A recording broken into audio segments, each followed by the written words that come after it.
ഇനി നമ്മൾ പഠിക്കാൻ പോകുന്നത് ഇ-കൊമേഴ്സും ഡിജിറ്റൽ പേയ്മെൻറ്റ്സും. ഇത് വളരെ ഇമ്പോർട്ടൻ്റ് ആയിട്ടുള്ള ഒരു ചാപ്റ്ററാണ്. എക്സാമിന് കൂടുതൽ ചോദ്യങ്ങൾ നിന്ന് പ്രതീക്ഷിക്കാവുന്നതാണ്. ആദ്യം തന്നെ ഇ-കൊമേഴ്സ് എന്താണെന്നുള്ളതും നമ്മൾ നന്നായിട്ട് പഠിക്കണം. എന്താണ് ഇ-കൊമേഴ്സ്? ഡയറക്റ്റ് ക്വസ്റ്റ്യനിലോട്ട് പോകണം നമ്മൾ. E-commerce is concerned with buying and selling information products and services over internet communication network. നമുക്കറിയാം സാധനങ്ങളും സേവനങ്ങളും അതുപോലെ തന്നെ ഇൻഫർമേഷനുകൾ നമ്മൾ ഇൻ്റർനെറ്റിലൂടെ വാങ്ങുകയും വിൽക്കുകയും ചെയ്യുന്നതിന് പറയുന്ന പേരാണെന്ത്? E-commerce. E-commerce refers to a paperless exchange of business information using electronic data interchange, electronic mail, bulletin boards and other network based techniques. അപ്പോൾ ഒരു പേപ്പർലെസ് ആയിട്ടാണ് നമ്മൾ മറ്റൊരു വിധത്തിൽ പറയുകയാണെങ്കിൽ e-commerce. It refers to a paperless exchange of business information using electronic data interchange. നമ്മൾ electronic data interchange ഉപയോഗിച്ചുകൊണ്ട് അതുപോലെ തന്നെ ഈ ഇലക്ട്രോണിക് മെയിൽ ഉപയോഗിച്ചുകൊണ്ട് ബുള്ളറ്റിംഗ് ബോർഡ്സ് ഉപയോഗിച്ചിട്ട് അല്ലെങ്കിൽ മറ്റോ നെറ്റ്വർക്കിംഗ് ടെക്നിക്ക് ഉപയോഗിച്ചിട്ട് പേപ്പർലെസ് ആയിട്ട് ചെയ്യുന്ന ബിസിനസ് ആണ് എന്ത്? ഇ-കൊമേഴ്സ് എന്ന് പറയുന്നത്. പിന്നെ ആൻഡ്രൂ വിൻസ്റ്റോൺ എന്ന് പറയുന്ന ഒരാൾ ഡെഫിനേഷൻ നൽകിയിട്ടുണ്ട്. E-commerce it's provide A capability of buying and selling and production and information on internet and other online services. ഇതിന് ഇവിടെ ഇയാൾ പറയുന്നത് buying and selling of products over the internet.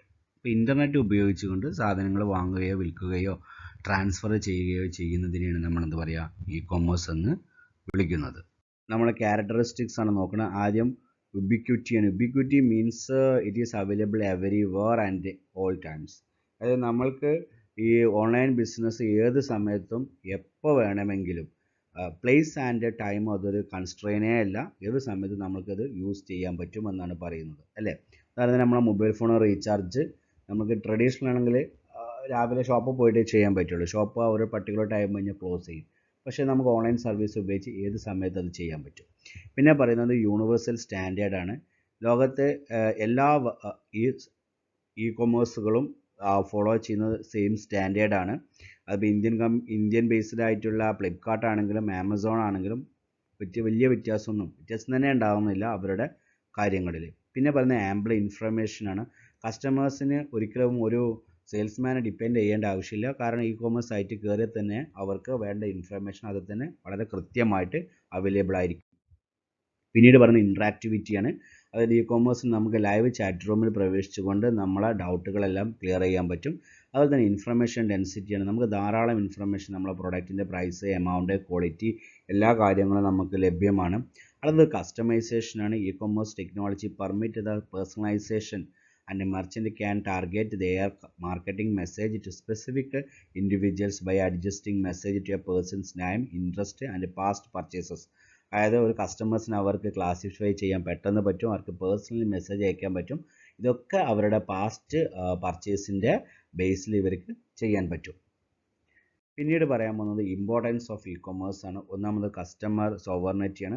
അതായത് നമ്മൾ പൊതുവേ പറയാറുണ്ട് customer is the king in the market. അതുപോലെ തന്നെയാണ് ഇ-കൊമേഴ്സിലും. കാരണം ഒരു ട്രഡീഷണൽ ബിസിനസ്സിലാണെങ്കിൽ ഒരു കസ്റ്റമർ എന്ത് ചെയ്യണം? ഒരു ഷോപ്പിൽ നിന്ന് ഇറങ്ങി അവിടുത്തെ ഡീറ്റെയിൽസ് കിട്ടി അടുത്ത ഷോപ്പിലേക്ക് പോകണം, ഫിസിക്കലി മൂവ് ചെയ്യണം. പക്ഷേ ഇവിടെ അതിൻ്റെ ആവശ്യമില്ല. നമുക്ക് 3-4 ഇ-കൊമേഴ്സ് സൈറ്റ് ഓപ്പൺ ആക്കിയിട്ട് ജസ്റ്റ് പ്രൈസ്, ക്വാളിറ്റി ഒക്കെ കമ്പയർ ചെയ്യാൻ പറ്റും. അതുകൊണ്ട് കൂടുതൽ പവർ കസ്റ്റമറിന് ലഭിക്കുന്നു. പിന്നെ പറയുന്നത് കസ്റ്റമൈസേഷൻ ആണ്. ഇവിടെ പറയുന്നത് ഈ ഒരു കോൺടെസ്റ്റിൽ പറയുന്നത് കസ്റ്റമർ റിലേഷൻഷിപ്പാണ്. അവർക്ക് അവരുടെ PR വർക്ക് ഉപയോഗിച്ചിട്ട് നല്ല രീതിയിൽ കസ്റ്റമറിന് എന്ത് ചെയ്യാൻ പറ്റും? കണക്ട് ചെയ്തിട്ട് ഇൻഫർമേഷൻ കൈമാറാൻ പറ്റും. പിന്നെ ന്യൂ മാർക്കറ്റാണ്. ഒരു ട്രഡീഷണൽ കേസിൽ ഒരു ന്യൂ മാർക്കറ്റ് ഡെവലപ്പ് ചെയ്യാൻ വെരി കോസ്റ്റ്ലി ആണ്. നേരെ മറിച്ച് ഇ-കൊമേഴ്സിന് അത്ര കോസ്റ്റ് വരില്ല. കാരണം നമ്മളെ ഫോൺ നമ്പർ, നമ്മളെ ഇമെയിൽ ID, നമ്മളെ കോൺടാക്റ്റ് ഇൻഫർമേഷൻ അവർക്കുണ്ട്. അത് ഉപയോഗിച്ചിട്ട് നമ്മളെ ഇൻബോക്സിലേക്ക് പെട്ടെന്ന് മെസ്സേജ് ട്രാൻസ്ഫർ ചെയ്യാൻ പറ്റും. നമ്മളത് കണ്ടു കഴിഞ്ഞാൽ നമുക്കത് അതിനെക്കുറിച്ച് അവയർഡായി. പക്ഷേ നമ്മൾ വേറൊരു കേസാണെങ്കിൽ അവർ TV എല്ലാത്തിലും അവർക്ക് ആഡ് എയർ ഓൺ ചെയ്യണം. ഓക്കെ. ഇനി പറയുന്നത് efficient of use of resources ആണ്. അവൈലബിൾ ആയിട്ടുള്ള ഇൻഫർമേഷൻ ഇ-കൊമേഴ്സിൽ ഉപയോഗിച്ച് നല്ല രീതിയിൽ അവർക്ക് എഫിഷ്യൻ്റ് ആയിട്ട് യൂസ് ചെയ്യാൻ പറ്റും. പിന്നെ quick and speedy disposable of customers ആണ്. കസ്റ്റമേഴ്സിനെ വളരെ ക്വിക്കായിട്ട് എന്ത് ചെയ്യാൻ പറ്റും? ഡിസ്പോസ് ചെയ്യാൻ പറ്റും. അവരെന്തിനാണ് വന്നത് അത് ചെയ്ത് അവരെ ഡെലിവറി ഒക്കെ കൃത്യമായി പറഞ്ഞു കൊടുക്കാൻ പറ്റും. അടുത്ത മാനേജിങ് കോമ്പറ്റീഷനാണ്. ഈ വെബ്സൈറ്റുകൾക്ക് കോമ്പറ്റീഷൻ വളരെ ഈസി ആയിട്ട് ഫേസ് ചെയ്യാം. കാരണം ഇപ്പം ആമസോൺ അല്ലെങ്കിൽ ഫ്ലിപ്കാർട്ട് അല്ലെങ്കിൽ നൈക്ക അല്ലെങ്കിൽ മിൻട്ര, ഏത് വെബ്സൈറ്റ് ആണെങ്കിലും അവർ ഏത് കോമ്പറ്റീഷനാണ് ചെയ്യുന്നത് പെട്ടെന്ന് അറിയുകയും ലൈവായിട്ട് അതിനെ അഡ്ജസ്റ്റ് ചെയ്യാനും ഇവർക്ക് പറ്റും.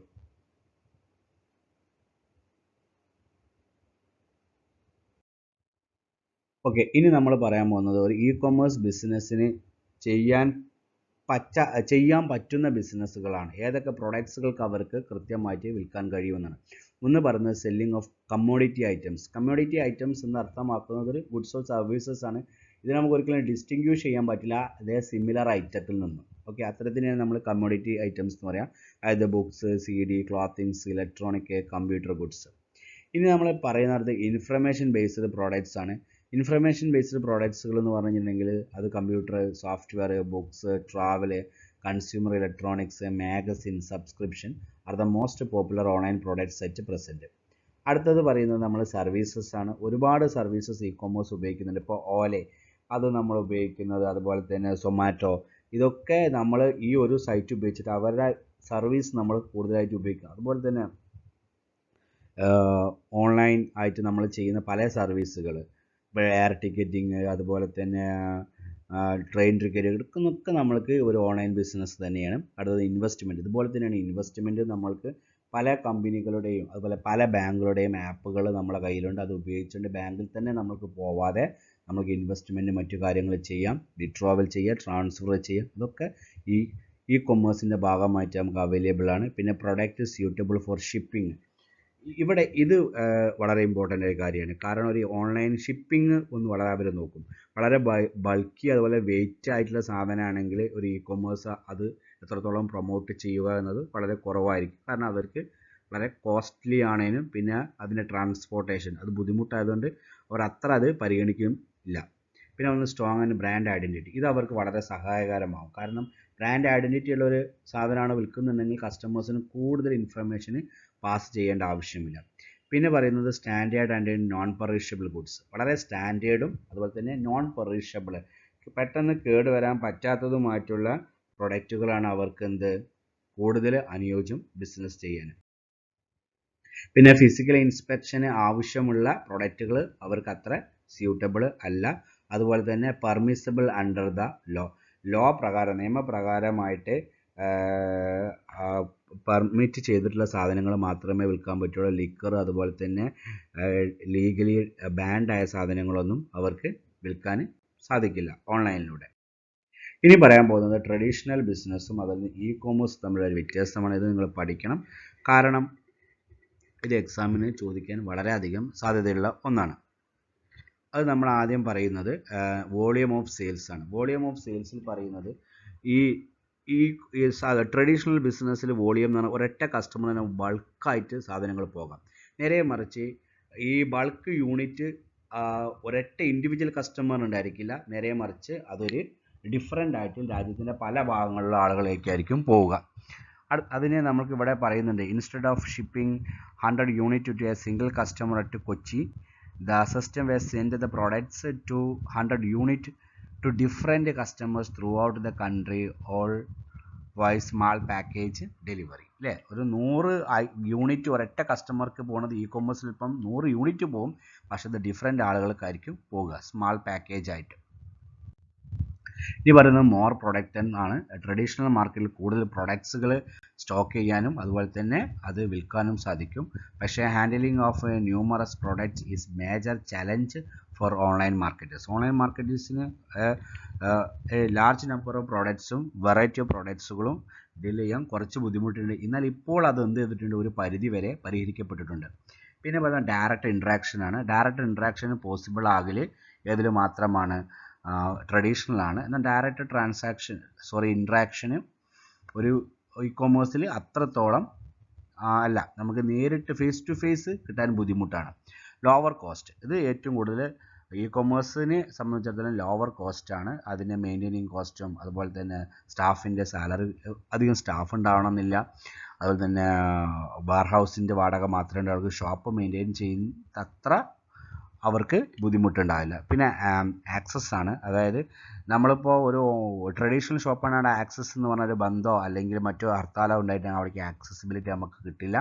നേരെ മറിച്ച് ഓൺലൈൻ ഷോപ്പിംഗ് സൈറ്റ് ആകുമ്പോൾ നമ്മൾക്കത് കിട്ടാൻ സാധ്യതയുണ്ട്. ഓക്കെ, ഓൺലൈൻ ഷോപ്പിംഗ് എന്ന് വിചാരിക്കുമ്പോൾ നമ്മൾ വിചാരിക്കും ഫ്ലിപ്കാർട്ടിൽ നിന്ന് സാധനം കൊണ്ടുവരുമ്പോൾ ഹർത്താലിൽപ്പെട്ട അയാൾക്ക് തരാൻ പറ്റില്ലല്ലോ. അതല്ല ഞാൻ പറയുന്നത്. ഇവിടെ അർത്ഥമാക്കുന്നത് ഇപ്പോൾ നമ്മൾ ജസ്റ്റ് ഒരു mobile phone recharge shop closed ആണെങ്കിൽ ഹർത്താലൊന്നും പോകാൻ പറ്റില്ല. പക്ഷെ നമുക്ക് ഓൺലൈനായിട്ട് അത് ചെയ്യാൻ പറ്റും. That's all. പിന്നീട് പറയുന്നത് പ്രോഡക്റ്റ്സ് റിട്ടേൺ റേറ്റ് ആണ്. ഇത് വളരെ നമുക്കറിയാം, ട്രഡീഷണൽ മാർക്കറ്റിൽ റിട്ടേൺ റേറ്റ് വളരെ കുറവായിരിക്കും. കാരണം കസ്റ്റമർ നേരിട്ട് പോയി അത് കണ്ടിട്ടൊക്കെയാണ് വാങ്ങുന്നത്. നേരെ മറിച്ച് ഇ കൊമേഴ്സിൽ അങ്ങനെയല്ല. അവർ നേരിട്ട് കണ്ടിട്ടൊന്നുമല്ല അത് ചെയ്യുന്നത്. അവർ സാധനം എത്തുമ്പോഴാണ് അതിൻ്റെ ശരിക്കും അതിൻ്റെ നിറവും അതിൻ്റെ ക്വാളിറ്റിയൊക്കെ മനസ്സിലാക്കുന്നത്. അപ്പോൾ അതുകൊണ്ട് സ്വാഭാവികമായിട്ടും ഇ കൊമേഴ്സിൽ റിട്ടേൺ റേറ്റ് കൂടുതലാകും. പിന്നെ ക്രെഡിറ്റ് കാർഡ് ഫ്രോഡാണ്. ക്രെഡിറ്റ് കാർഡ് ഫ്രോഡ് ഏറ്റവും കൂടുതൽ നടക്കൽ ഇ കൊമേഴ്സിലാണ്. കാരണം നമ്മളെ ഡാറ്റാസ് നമ്മൾ എൻട്രി ചെയ്യുന്നവർ കാണുന്നുണ്ട്. അപ്പോൾ അവിടെ അല്ലെങ്കിൽ അത് മിസ്യൂസ് ചെയ്യാൻ ഒരു സാധ്യത വളരെ കൂടുതലാണ്. അതുകൊണ്ട് ക്രെഡിറ്റ് കാർഡ് ഫ്രോഡ് അല്ലെങ്കിൽ കാർഡ് ഫ്രോഡുകൾ ഏറ്റവും കൂടുതൽ നടക്കൽ ഇ കൊമേഴ്സിലാണ്. പിന്നെ ഹ്യൂമൻ റിസോഴ്സസ് കമ്പാരിറ്റീവ്ലി ട്രഡീഷണൽ മാർക്കറ്റിന് കൂടുതൽ വേണം. എന്നാൽ ഇ കൊമേഴ്സിന് അത്ര തന്നെ വേണ്ട ആവശ്യമില്ല. ഇത്രയും കാര്യങ്ങൾ തമ്മിലുള്ള ഡിഫറൻസ്. അപ്പോൾ നന്നായിട്ട് 2 പ്രാവശ്യം കേൾക്കുക. ഇന്നത്തെ ക്ലാസ്സിൽ ഞാൻ 2 വീഡിയോസാണ് നിങ്ങൾക്ക് തരുന്നത്. ഓക്കെ, നോട്ട് എഴുതി കാണിക്കുക. Thank you.